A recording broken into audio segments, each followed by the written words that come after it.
Maqaa Abbaa, kan Ilmaa, kan Hafuura Qulqulluu, Waaqa tokkoo. Ameen. Dhiifamaa fi tolummaa isaa nuuf baay'isee Waaqayyo Abbaan keenya akka baay'ina cubbuu keenyaa osoo hin taane akka tolummaa fi dhiifama isaatti eegee tiksee hanga isaan kanaatti kan nu ga'e qulqulluu kan ta'e maqaan isaa guddaa kan galatoomee fi kan ulfaate nuuf haa ta'u.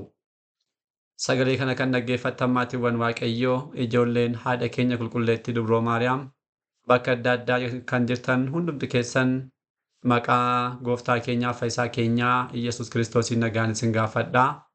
Akka isaatii bakka jirtanitti akkam bultanii, akkam ooltanii, akkam galgaleessitanii.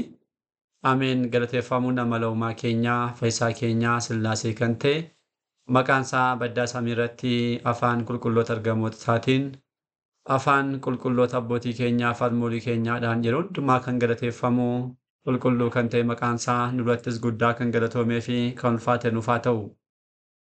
Deessuu gooftaa keenyaa haadha hunduma keenyaa qulqulleettii Dubroo Maariyaam qulqulloota ergamoota Waaqayyoo qulqulloota abbootii keenyaa farmoolii keenya hunduma isaaniidhaaf akka kennaa isaaniitti galannii fi ulfinni guddaan isaaniif haa ta'u. Egaan maatiiwwan Waaqayyoo koorsii keenya qo'annaa kitaaba qulqulluudhaan boqonnaa sadaffaa barachaa akka jiru ni beekama.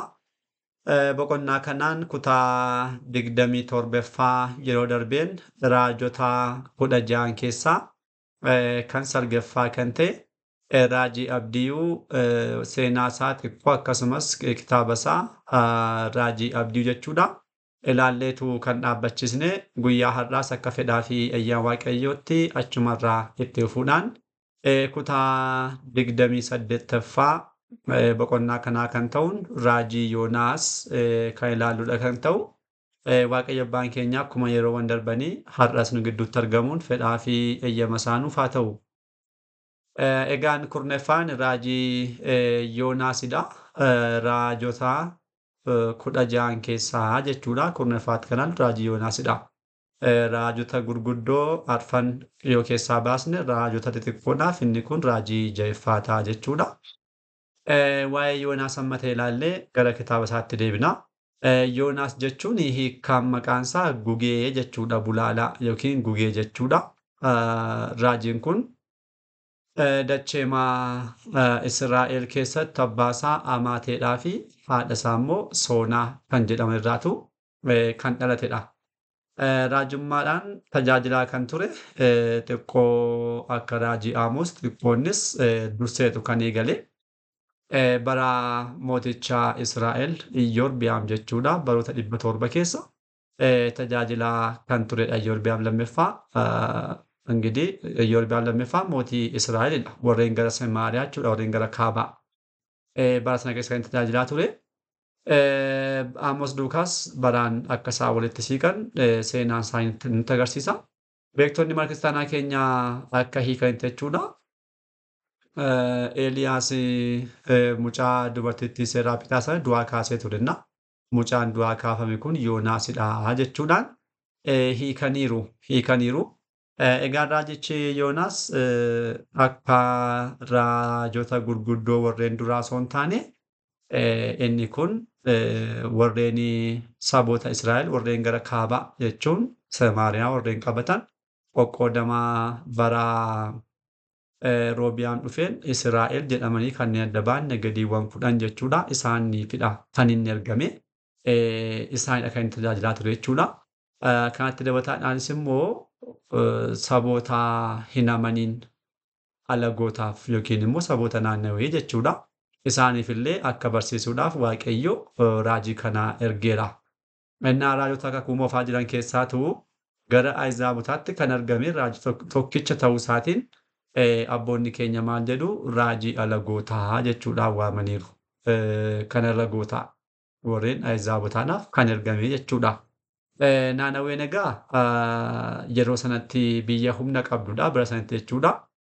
Namoonni biyya sana jiraatan xaa'otii waaqessuudhaan kanneen jiraatan turanii mootonni illee bakka biraatii namoota yeroo booji'an bakka jireenya isaanii taasisuudhaan kan isaan kennan magaala naannawee ture. Mootummaa Asooriidha mootummaan isaa. Isheen kun immoo magaala naannawee magaala guddoodha kan mootummaa Asoor jechuudha. Innaa mootummaan Asoor bakka adda addaa deemee warreen Israa'el osoo nafiin Israa'el mataa isaanii nagadii 10 jechuudha. Isaaniin mataa isaanii booji'ee achitti isaan naqeerannaa. Namoonni yeroo booji'amanii dhufan magaalaa naannawaa keessa akka isaan jiraachaa turani. Waliigalatti egaa yeroo sanatti magaalaa kana keessa kan jiraatu namoota baay'eedha. Naannoo nama 100,000f 20,000 ol. Wangeelaa achuma raajii Yoonaas boqonnaa 4 lakkoofsa 11 yommuu dubbisnu ni argannaani. Kanaa oltu jiraata magaalaa sana keessa jechuudha. Namootonni kun warreen namoota kana booji'anii fidan kun jechuudha. Namoota kana rakkisaa turan. Rakkisuudhaan ittiin bashannanu jechuudha namnamma. Waa tokko bakka bashannanaa qopheeffatee bakka sanatti bashannanaa. Isaan kun maal gochaa turani? Nama rakkisuudhaan jechuudha. Namoota kanatti rakkoo adda addaatti himuudhaan yeroo isaan rakkatan immoo ilaalanii ittiin bashannanu. Dhiiga isaanii dhangalaasuudhaan dhiigni gaafa dhangala'u gaafa isaan du'an ilaalanii itti bashannanu. Kana gochaa turan. Kanaafidha raajichi Naahoom gara fuulduraatti kan ilaalu raajii 11ffaatti jechaadha. Magaalattii kana maal jedhee dubbateera? Magaalaa dhiigaa jechuudhaan waameera. Magaalaa dhiigaa maaliif? Dhiiga akka barbaadan warreen dhangalaasan waan ta'eef jechuudha. Raajii Naahoom boqonnaa 3 lakkoofsa 1tti ni arganna. Egaa raajichi Yoonaas kun namoota magaalattii kanaan akka barsiisuudhaaf kan ergame jechuudha. Warreen akkas nama ajjeesuudhaan itti bashannanan kana warreen rakkina namaa namni yeroo rakkatu walitti bashannanan nama rakkisuudhaan jechuudha. Nama ajjeesuudhaan dhiiga dhangalaasuudhaan kana hundumaa warreen taasisan gara kanaattidha Waaqayyo akka inni barsiisuudhaaf kan inni ergee jechuudha. Egaan magaalli kun yeroodhaaf gaabbii galaniiru isaanii ilaalla gara fuulduraatti. Booda garuu hamminummaan isaanii waan itti dhufeenaaf raajichi Soofooniyaas gara fuulduraatti kan barannu magaalattiin kun akka isheen baduudhaaf jirtu raajii dubbatee fi Soofooniyaas boqonnaa 2 lakkoofsa 13tti ni arganna. Akkuma inni dubbates immoo bara 612 jechuudha. Mootummaan kun Baabilooniin diigamtee gubattee baddeetti jechuudha. Mootummaan Asoor Baabilooniin qabamteetti jechuudha. Kanaan amma kanaatti kan jiru turennaa kitaabni kun maaliif kan kaasne kitaabni amma dubbisuudhaaf jirru kun akkasumas seenaan Yoonaas kun handuu karaa wanta wal qabatuufidha. Magaalota warra Ahizaabotaa yookiin warra alagootaa handuu karaa wal qabataa. Kitaabni guutummaan isaas kitaabni raajii Yoonaas jechuudha. Waa'ima kanaa kan dubbatudha. Kanaaf seenaa kana ilaaluun barbaachise. Gara kitaaba isaatti deebinu raajii Yoonaas haa ilaallu. Raajii Yoonaas raajota kakuu moofaa 16 keessaa tokko akka ta'e ilaalleerra. Raajota 16 kakuu moofaa jiran keessaatu waa'ee alagootaatti kan wanta dubbataman qabatee kan jiru raajota 2dha. Yeroo darbee kutaa darbeen kan baranne raajii Abdiyuudha. Inni lammaffaan immoo amma ilaaluudhaaf kan jiru raajii Yoonaas kanadha. Raajiin Abdiyyuu akkuma dursinee warreen kaasne saboota Edoom yookiin immoo ijoollee obboleessaa Yaaqoob kan ture ijoollee Esaawoo wanta isaan badiisaan raawwataniidhaa fi kan isaanitti dhufuudhaaf jiru kan barreessedha. Raajiin Abdiyyuu boqonnaa 1 jennee dabarreerra. Raajii Yoonaas immoo waa'ee namoota naannawee kan barreessudha. Lamaan iyyuu Ahizaabota yeroo sanatti jechaadha. Warreen kun Edoom saboonni Edoom booda dhufaniiru jennee kaasnee miti guyyaa darbe. Booda jechuun naannoo bara 129tti baay'ooliin isaanii cuubamuudhaan amantaa Yihuudaa qabatanii Waaqayyoon beekuu danda'aniiru. Hanga sanaatti garuu maal turani? Ahizaabota yookiin alagoota turan. Innaa raajonni kun lamaan kana barreessu. Raajiin Abdiyyuu achi keessatti kan argannu maalidhaa? Namummaan moofaadhaa fi inni dhiiga namaa dhangalaasu kun jechuun amala warra Edoomidha. Edoomoonni dhiiga namaa dhangalaasuudhaan beekamu. Yaa'u kaasaa akkuma turre Israa'el mataa isaadhaan karaa saniin dabarsan jechuudhaan irratti lola bananiiru. Yeroo adda addaatti lola adda addaa bananiiru. Innaan inni kun kan jiru kun hafee gara fuulduraatti namni haaraadhaaf hafuura Waaqayyoodhaan deddeebi'u akka dhufu fakkeenyaan kan dubbatudha. Namni moofaan kuniidhaaf dhiiga dhangalaasu ni hafa. Kakuu haaraatti Kiristoosiin waan taasifamuun namummaan haaraa ni uumama. Kana booda namummaan kunis immoo hafuura Waaqayyoodhaan kan geggeeffamu kan jiraatu ta'uusaa akka dhufu kanaaf fakkeenyaan kan dubbatamedha. Akkuma kanaaf haallaan raajiin Yoonaas immoo alagoonni amananii gaabbiidhaan akka deebi'anii fi Waaqayyos immoo alagoota gidduutti mana qulqullummaa isaa akka hundeessu fakkeenyaan ibsa. Kakuu moofaa keessatti manni qulqullummaa Waaqayyoo kan ijaaramu magaalaa warreen ijoollee Waaqayyoo jedhaman achi Israa'el qofattidha. Kan jirus achuma qofadha. Gaabbiillee galuudhaan Waaqayyo duukaa hundumaa wal qunnamuu kanneen qaban sabootuma sanadha. Warreen alagoota keessaa warreen gaabbii galan bergiti deebi'uu danda'u. Kakuu haaraatti garuu isaan kun alagoonni cimri jechuudha. Amananii gaabbiidhaan akka deebi'an sirriima deebi'aniiru. Guutummaan guyyaarraa harki guddaa addunyaa keenyarraa kiristaanadha. Innaa deebi'aniiru deebi'uudhaan boodattis immoo Waaqayyoo magaala isaanii gidduutti iddoo kamittuu warreen amanan keessatti manni qulqullummaa isaa akka ijaaramu eeyyamuusaa fakkeenyaan ibsu jechuudha. Dhimma kana maalidha? Raajiin Abdii'uudhaa fi raajiin Yoonaas kan isaan dubbatanii jechuudha. Egaan kitaaba kana nuti barreesse yoo jennu barreessaan kitaaba kanaa isuman raajichuma Yoonaas jechuudha. Qabiyyeen isaa waa'ee Yoonaasiif uummata naannaweeti bal'inaan kan inni ibsu. Inni Yoonaas jalqaba gara naannaweetti ergame achirraatii dhiisee achi deemuu dhiisuusaa booda garuu deebi'ee deemuudhaan lallabee fi gaabbii galanii gaabbiidhaan uummanni naannawee deebi'uu isaanii dubbataa jechuun boqonnaawwan afuridha kan inni qabu. Boqonnaawwan arfan kana bakka afuritti qoonneeti kan ilaallu. Kan jalqaba boqonnaa tokkoffaa raajichi Yoonaas gara naannawee deemee akka barsiisu Waaqayyo isa ajajuusaadha. Waaqayyo deemi gara saboota kanaa cubbuu gurguddaa raawwachaa jiru. Gaabbiidhaan gara kootti haa deebi'aniitiin lallabiif jechuudhaan erge yeroo kana Yoonaas maal godhaa hindi ajaja Waaqayyoo diduudhaan gara Iyyoopheetti deemuudhaaf bidiruu qabatee ka'e. Yoonaas maaliifidha gara kanaatti kan deeme yoo jenne ilaallu ajaja Waaqayyoo dideetu miti. Dhugaa dubbachuudhaaf abboonni kaadhaan kaaniiru. Ajaja Waaqayyoo didee miti. Kana kan hubannu Waaqayyooyyuu erguma Yoonaas didee bakka biraa deemee mataasaa duukaa dubbachaa ture. Wajjin dubbachaa turaniiru. Kana kan taasisu maaliifidha? Kitaabni kun abboonni qulqulloonni abboonni keenya akka hiikanitachaadha. Yoonaas durseetu gara fuuldaatti wanta ta'u raajiidhaan kan erge qabaani. Saboonni naannawee kun kakuu haaraa keessatti hiikaa guddaa qabaatu. Maaliidhaafi warreen ijoollee Waaqayyoo jedhaman Yihuudoonni Yesuus Kiristoos isaan irraa foon uffatee isaan keessaa dhalatu isa argan malee maalummaa isaa fudhatanii itti fayyadamuu hin dandeenye. Itti maal taasisanii dabarsaniitu kan isaan ajjeesan. Yihuudoonni warreen alagoonni garuu warreen fagoo jiran barumsa isaa dhaga'uudhaan isa fudhatanii gaabbii galuudhaan fayyan. Innaa akkanadha inni guddaan. Kanaaf kana wanta beekuudhaaf Yoonaas saboota koorratti ragaa hin ta'uun barbaadu. Waa'ee isaaniidhaaf nan gadda kan jedhu isaaniif yaadeetudha kan inni bakka deemuu dide malee Waaqayyoodhaan dideetu miti jedhu abboonni kaniiru. Innaa kana booda qabateetu deeme gidduutti obomboleettiin hin ka'e galaana irratti. Obomboleettiin sun galaana gaafa raasu namoonni achi keessa jiran Ahizaabonni mataan isaanii ka'uudha.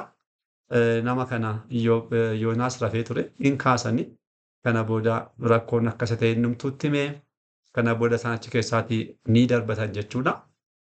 Yeroo kana akkuma isaanii yeroo obomboleettiin isaaniif dhaabbattu kan nama dinqisiisu aarsaa dhiyeessan Waaqayyoodhaaf. Waaqayyoon akkuma beekan. Innaa kun mataan isaa gara fuulduraatti kakuu haaraatti yeroo dhufu hiikkaa guddaa wanta qabaatuudhaa fi sanaaf jedheeti Yoonaas kan inni deemu dide jechuudha. Innaa amma isaan kun gaabbii galuudhaa yeroo isaan gara Waaqatti deebi'an booda saboonni isaa kan saammoo Israa'eloonni immoo ilma Waaqayyoo dhufu kana wanta fannisaniidhaaf innumtuu kunoo abbaan keessan ragaa siin ta'a kan jedhu isa kana saboota sanaaf yaaduudhaan kan dhiisedha. Innaa galaanatti darbatame galaana keessatti qurxummiin afaan guddaa akka qabate boqonnaa lammaffaatti ni agarsiisa. Boqonnaan lammaffaan Waaqayyo qurxummii guddaa sana ni ajaja. Akka inni Yoonaas hin liqimsu jechuudha. Ni abboome. Kana booda qurxummiin sun hin liqimsee Yoonaasis garaa qurxummii keessa guyyaa sadiidhaaf halkan sadii bulee inni kun mataan isaa hiikaa guddaa qabaa. Fakkeenya gooftaa keenyaaf fayyisaa keenya Iyyasuus Kiristoos awwaalamee guyyaa sadiidhaaf halkan sadii buluu isaati. Kana boodas Yoonaas achi keessa taa'eetu ingirii Waaqayyo jalaa dhokatee deeme jenneerra. Waaqayyoon abboommi isaa didee deeme jenneerra. abboommii waaqayyo diduun isaa dhuguma waaqayyotti ammas waaqayyotti wanta biraa fonqolcha mootummaa geggeessuudhaaf osoo hin taane saboota sanaaf yaaduu isaa ta'uu maal agarra? Asuma keessa taa'echaadhaa waaqayyoon galateeffachuu jalqaba. Waaqayyoodhaan galateeffachuu.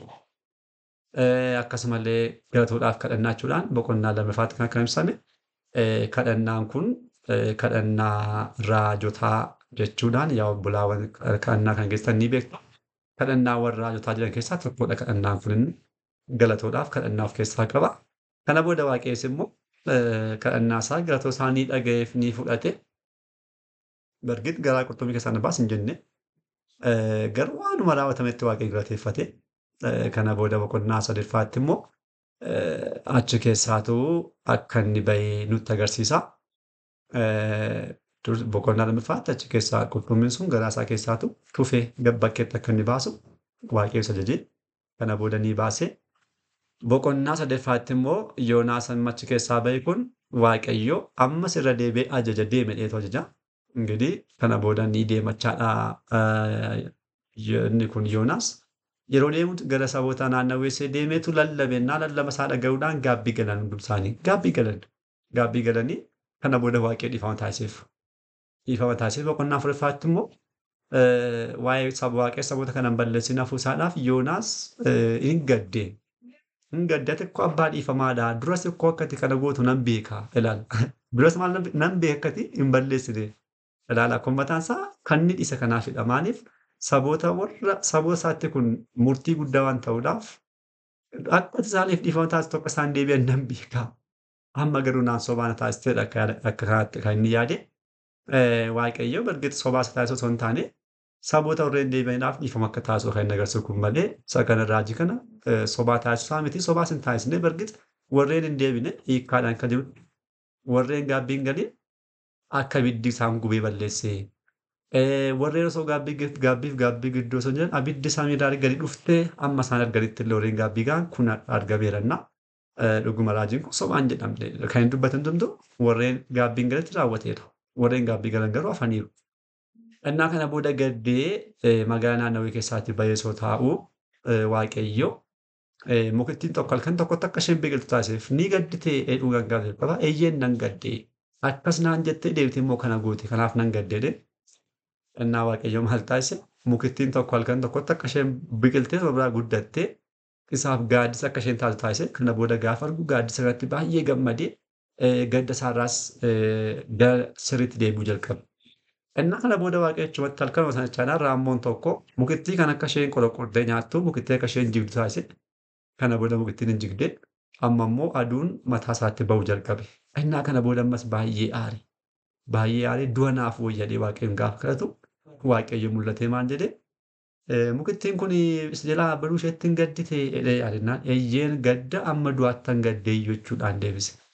Innaa waaqayyo maal jedhaa halkan tokkotti biqiltee isayyuu waa tokko otoo hin godhin otoo hin dhaabiin bishaan osoo hin obaasin ofuma ishee biqiltee gaaddidduu siif taate deebitee kan baddetti atamma kanaa kan gaddidu yoo taate ani namoota 100,000 sagalee koo dhaga'anii warreen hin beekne waa tokkollee argu jechuun hubannoo kan hin qabne isaan kun warreen uume kun warreen jaajisu kun yeroo isaan badan akkamitti nan gaddisiisu jechuudhaan ba'uunet waaqayyo namni tokko baduu isaatti akka gaddu haala kanaatiin isaaf himachuudha. Innis kanarratti hubannaa kan argate deebi'eeraa jechuudha. Salphaadhumatti kanadha kitaabni kun kutaa 10ffaa kanumaan dhaabbachiisna kutaan 11ffaa kutaan raajiin 10ffaa raajii Yoonaasidha raajiin 11ffaa immoo raajii Naahoom kutaa 29ffaadhaan qabannee kan deemna kan ta'u har'aaf asumatti nu haa ga'u abbaa sagalee kanaa kan ta'e waaqayyo abbaa keenyaaf galanni ulfinni guddaan isaaf haa ta'u kutaa itti aanuun hanga deebinutti nagaa waaqayyootiin turtii gaarii galanni waaqayyoof.